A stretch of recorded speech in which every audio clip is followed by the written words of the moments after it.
Doctora Carla, ¿cuál es el panorama de la investigación en México?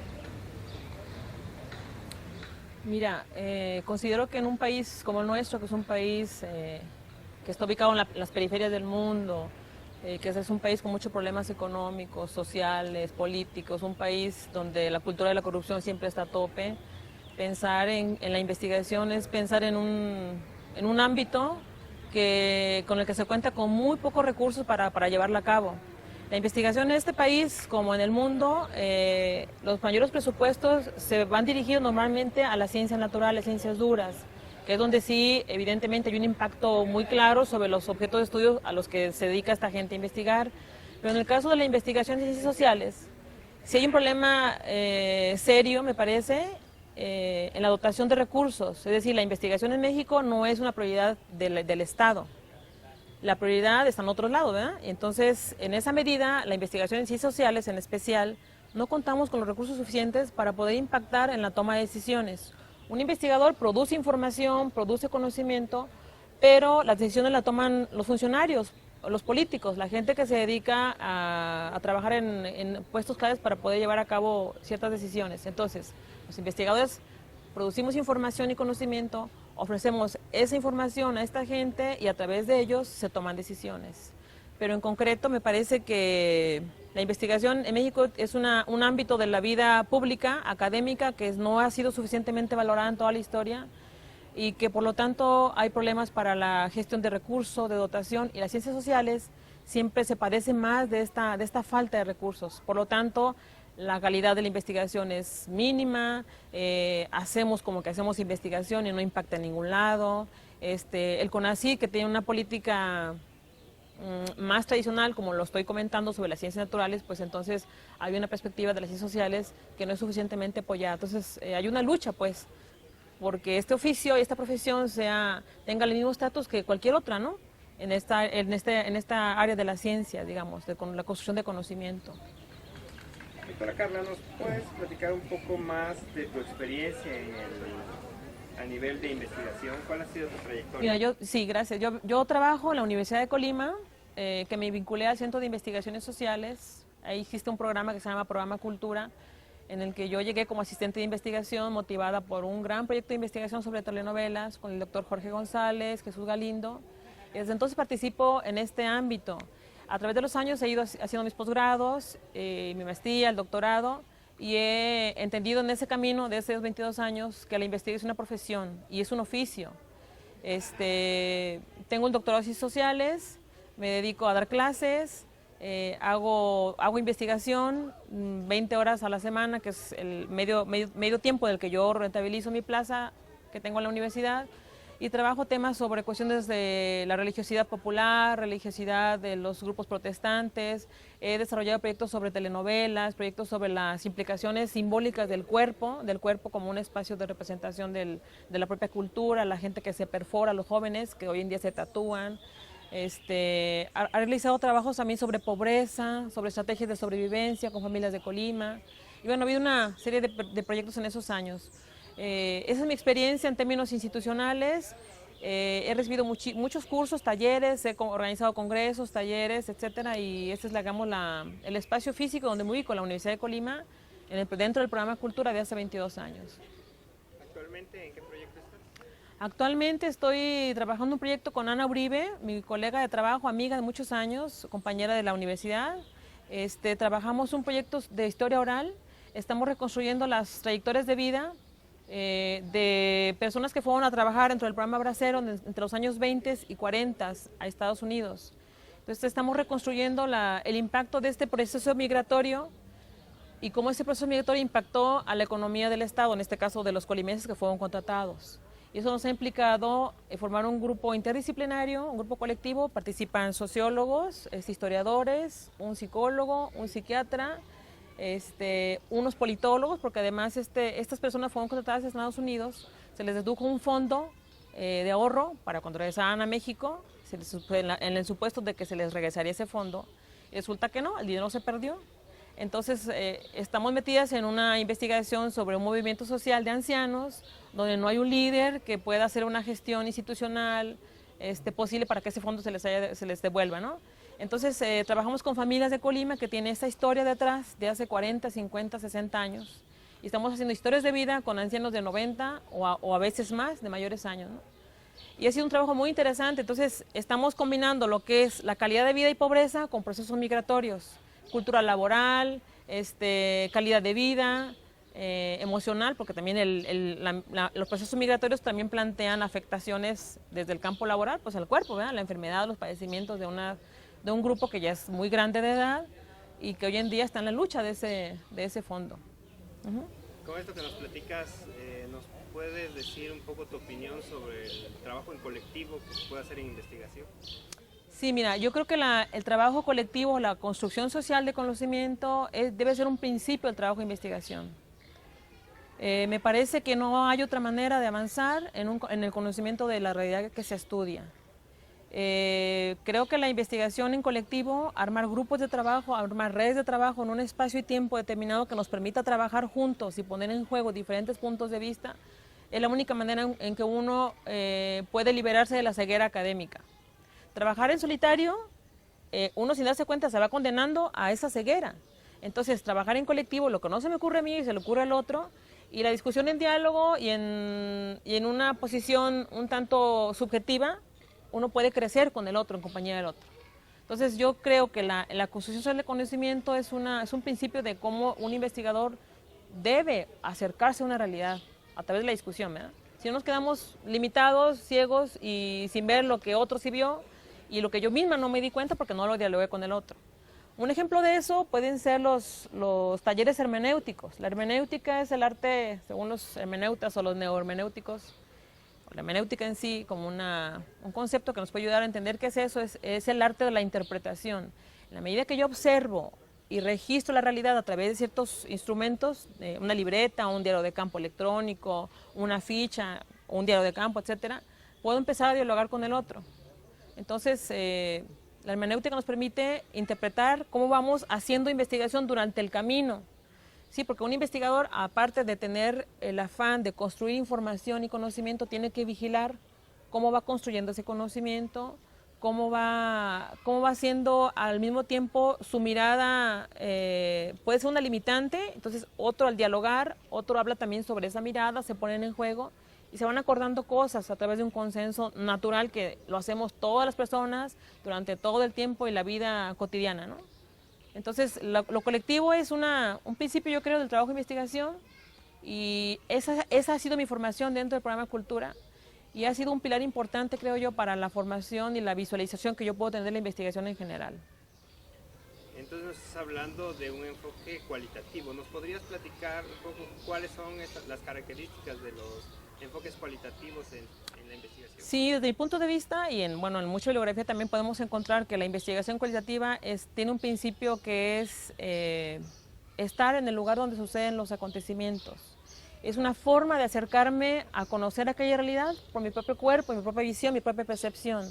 Yo no puedo trabajar la cuestión cualitativa si lo hago desde mi escritorio o si solamente voy, toco la puerta, aplico una encuesta. Entonces la investigación colectiva me implica a mí moverme de mi espacio, de donde yo sistematizo información, de donde yo tengo mi oficina, para poder comprender y ponerme en los zapatos de la gente con lo que yo estoy participando, ¿no? o intentando conocer aquello que hace. La parte de la investigación cualitativa, otra cualidad es que, aparte de estar ahí, es que mi subjetividad la tengo que poner en comunicación con el otro. Si lo que yo soy, lo comparto también con el otro. Cuando yo me acerco a conversar con una persona, sé de la otra persona porque estoy conversando con ella durante largas horas, ¿verdad? O puedo hacer alguna entrevista, alguna historia. Entonces, esta técnica me ayuda a recuperar esa parte subjetiva de aquel lado. Luego, también la investigación cualitativa tiene la cualidad de ser reflexiva. Es decir, yo hablo con el otro, pero no estoy hablando de la misma manera como yo lo hago cuando hablo con mi vecina. Sí, porque mi vecina lo hago naturalmente, porque uno en términos de socialización no lo puede hacer, porque esa es nuestra condición social de convivir con la gente. Pero en el trabajo de investigación, lo que yo hago es armar un guión, pensar en aquel sujeto con el cual me interesa conversar y ponerme a dialogar con él. Si yo dialogo y produzco información, estoy vigilando al mismo tiempo cómo va mi conversación con él, hacia dónde me lleva su conversación. Y yo me pregunto si lo que él me está diciendo es lo que yo quiero saber. Entonces se ponen en juego las intersubjetividades, se ponen en juego el propio lenguaje que utilizo yo y que utiliza el otro, porque estamos en las características de la investigación cualitativa, estamos en un encuentro donde los dos usamos el mismo lenguaje, no hay números de por medio, no hay una relación estadística entre él y el otro. Estoy yo, que soy Carla Covarrubias, una investigadora, y está la otra persona de la cual yo quiero saber cosas, porque me interesa algo que yo estoy trabajando respecto a eso. Entonces está el lenguaje, está la subjetividad, está el acercamiento cara a cara, está el hecho de que yo me vaya al lugar donde suceden las cosas. En lugar de traerme la gente a mi oficina, pues yo voy al espacio donde naturalmente la gente vive, ¿no? Entonces, eso podría ser, digamos, algunos elementos básicos de la investigación cualitativa. Hace rato mencionabas a los talleres hermenéuticos. ¿Cómo funciona un taller hermenéutico en los enfoques cualitativos?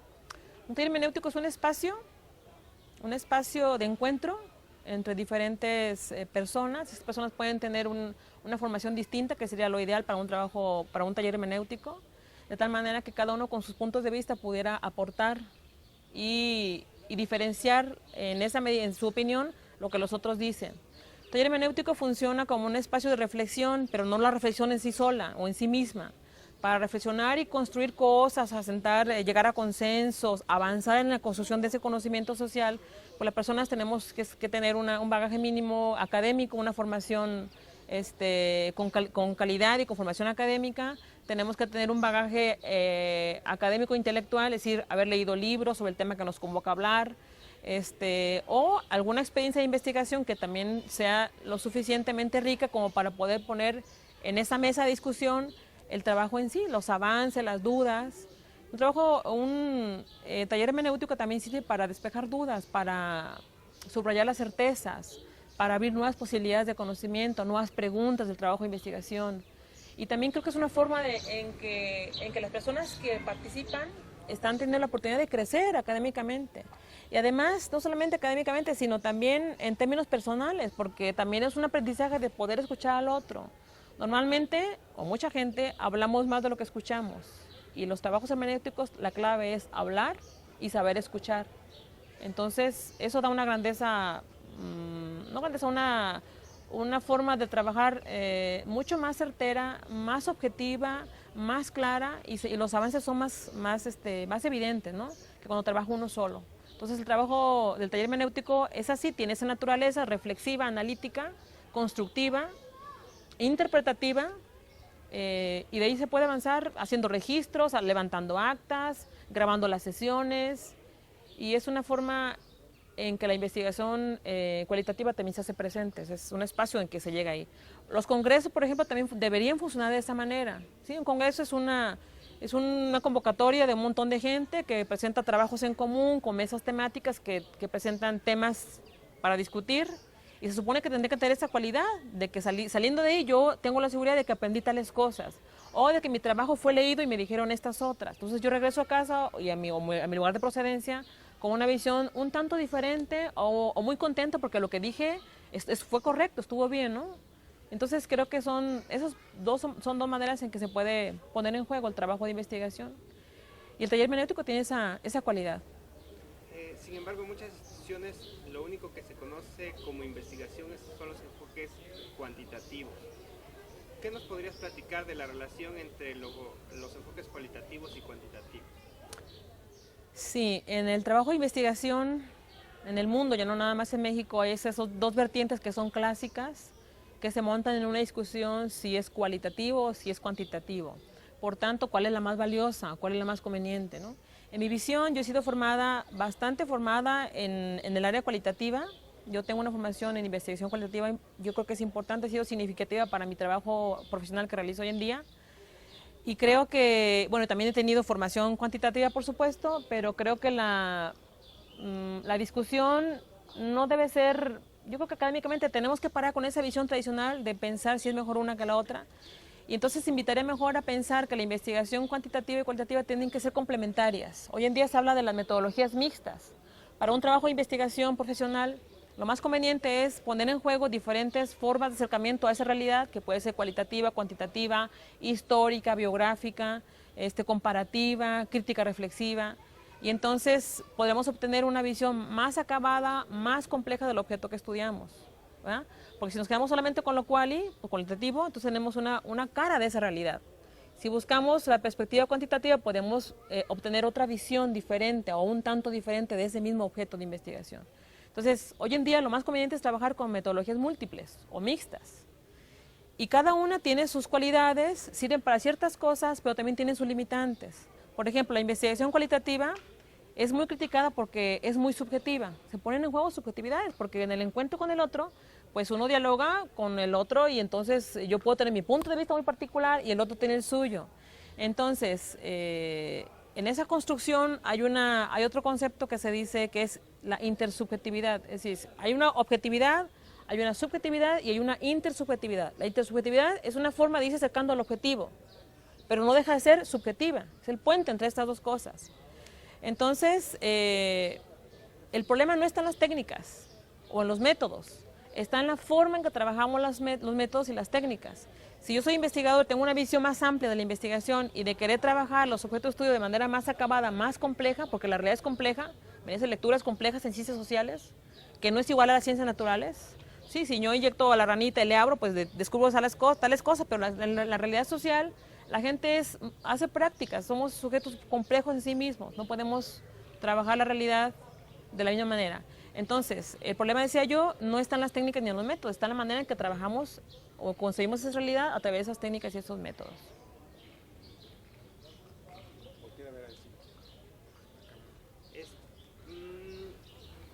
Por todo lo que estás diciendo, entonces podríamos entender que la investigación no solamente es aplicación de técnicas, podríamos decir que es todo un oficio. ¿Cuál es tu opinión de que un investigador es un oficio que tiene que construir? Creo que la investigación es un oficio porque implica tiempo, implica un conocimiento, implica saber hacer. Un oficio significa saber hacer, como el zapatero que hace zapatos, como la costurera que hace vestidos, o como la señora repostera que sabe hacer pasteles exquisitos. Entonces, la investigación tiene que ver con el tiempo, tiene que ver con un saber hacer, y en eso la profesión de investigación de un investigador es un oficio porque además de esta parte formal, institucional, de los posgrados, de la formación académica, también es algo que a mí me interesa rescatar que es parte del oficio, que así como a la costurera le encanta su repostería, o al zapatero le encanta hacer zapatos y que le queden bonitos, pues también el investigador tiene que tener ese ímpetu, esa necesidad de generar conocimiento a través de un placer también de hacerlo, ¿no? Creo que el oficio de investigador también tiene que ver con ese impulso personal que tenemos algunos investigadores por hacer nuestro oficio. Entonces tenemos que tener pasión por lo que hacemos, gusto por lo que hacemos, y en esa medida uno va construyendo sentido de mi oficio. No solamente son técnicas ni métodos, como bien lo podemos comentar, uno le pone también corazón, uno le pone también gusto, le pones desvelo, porque además de que es una tarea que tienes que hacer, es una fascinación. Descubrir o entender la complejidad de algo que yo estoy trabajando, pues es un conocimiento, es un camino fascinante que me lleva a la posibilidad de algo que no conocía antes y ahora lo puedo explicar, lo puedo conocer, sé cómo es, sé cómo se comporta, y eso es una parte del oficio del propio investigador. Bueno, gracias.